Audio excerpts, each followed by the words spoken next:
দর্শক, আমরা আসছি ঢাকা জেলার ধামরাই উপজেলার ভাড়ালিয়াপাড়া এলাকায়। এখানে দেখেন যে টায়ার পাইরোলাইসিস কারখানা। এরা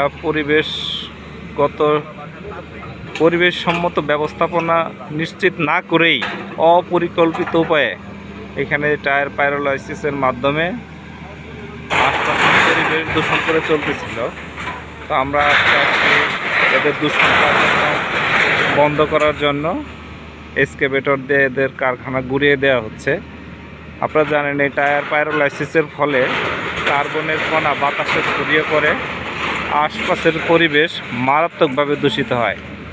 তো আশপাশের ফসল, গাছপালা, মানুষের ঘরবাড়ি সব কিছু দূষণের শিকার, বিনষ্ট হয়।